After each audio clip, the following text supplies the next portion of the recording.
Nataka tuambiane ukweli. What's your attitude towards change? Karacha, let's talk.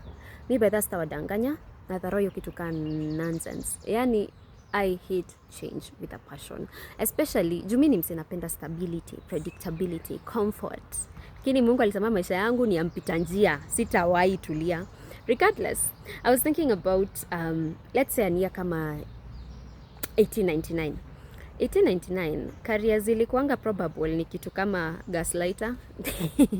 Okay, hakuwa anaitwa gaslighter, but walikuanga na street lamps zilikuwa powered na gas. Sijui kama ni gas yetu ama ni gas ya maji. Unajua hizo ni vitu mbili different. Either way, walikuwa wanaenda inawashwa manually. So, mwenye alikuwa anawasha hizo street lamps manually, alikuwa analipwa. That was a career. Ingine ilikuanga tuseme milkmaid ama milkman. Hiyo bado iko ushago, but imagine how lucrative it was before supermarkets, before preservatives za maziwa na nini. Yani kazi yako ni kukamua ng'ombe ama kuchukua hiyo maziwa ya ng'ombe unaenda unapelekea watu door to door, maziwa yao ya kila siku. And many other things that were probable at that time. But 1899, ungeuliza mtoto anataka kuwa nini, akwambie pilot, hata ungeshikanisha anasema nini. Kwa sababu the first successful flight ya the Wright brothers ilikuwa December 1903. Between 1909, 10, 11, 12 hapo hivyo, the military ikachukua aviation as a military tactic for World War I. So ikaanza kukakuwa na demand ya watu wa kuprofessionally fly hizo planes za war. Ile sound murungi ya war. Some people are even fighting a war. And then in the 1920s and 1930s, sasa aviation ikakuwa commercialized. Sasa ndio kitu kama piloting ikakuwa career. So, hii career yenye tumegrow tukipenda, tukitamani, imeheshimika, ni kitu ikuwa probable 2 centuries ago. Ni kitu imeletwa by change. Episode 1034, the ups and downs of being a pilot. I'm comparing to the automation we have today, where everything is automated. We have 3 autopilots. You have automated navigation, automated planning for fuel. Yeah. That was manual. You have to do your own figuring, do your own calculations. You could not do automated landings, which we with the new aircraft you can. That's what I'm saying. You can do automated landing now? Oh, yeah. You can do automated landing. Planes can literally fly themselves now, eh? Just about. You just take off with what you needed Just about. They're getting there. When the aviation started, there used to be 5 people in the cockpit. 5? 5. Then they went to 4. Captain, co-pilot, engineer, and a radio man. They were so complicated, and a navigator. That was the 5th. Somebody is just there looking at stars, figuring out direction. No way. Then they went to 4 because they figured now they have improved maybe the radios, you can do them yourselves. They went to 3.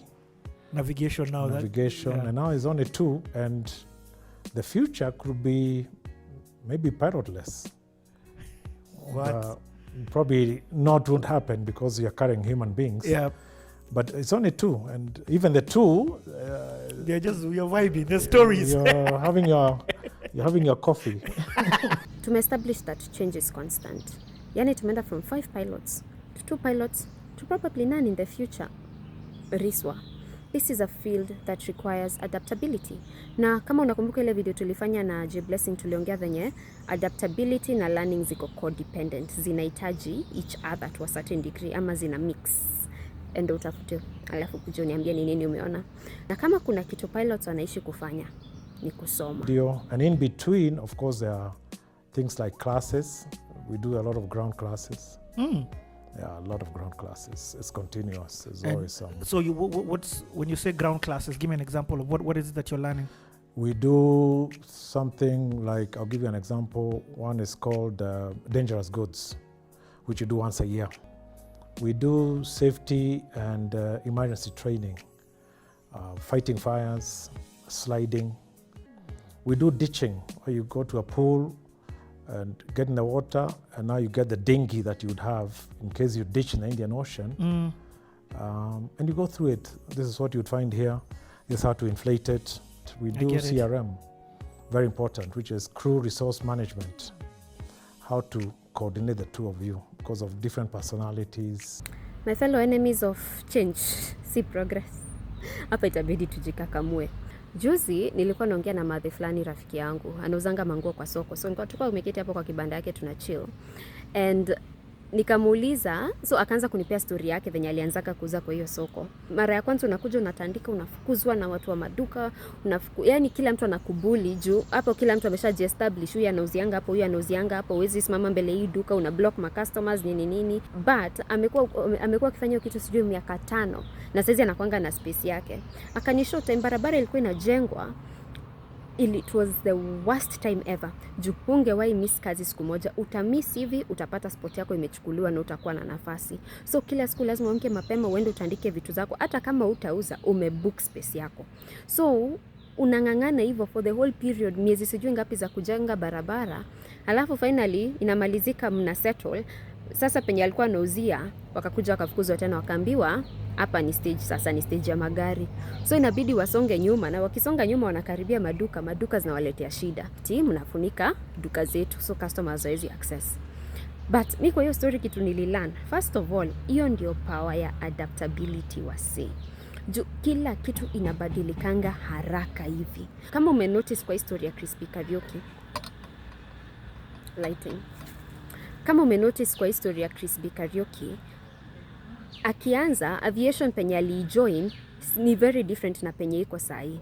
But ndio yeye aendelee kuwa relevant, ilibidi ang'ang'ane na things as they change. Kwenda from 5 pilots to 2 pilots, inamaanisha kuna watu 3 hapo watakosa kazi. Unaelewa?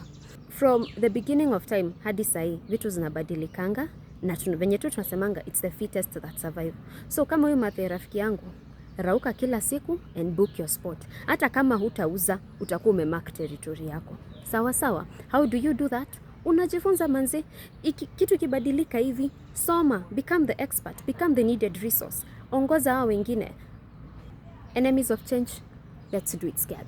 Sawa. So the rest of this interview, pale CTA, andika Crispy Karaoke, CTA, playlist ni ndefu, we jibambe, tushakupea form ya weekend. Bye. Weekend iko mbali.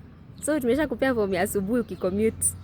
I was so used to flying alone, like because of my F5, that we took off and I started doing everything. And he looked at me and said, "What are you doing?" Raising the wheels, raising the flaps, communicating. He actually wanted to kill me because the airline is very different. It's called a 2-man crew. I ask you, please request 1, 2, 3. Although I could do it, but there's duties for what we call the pilot flying and the pilot monitoring.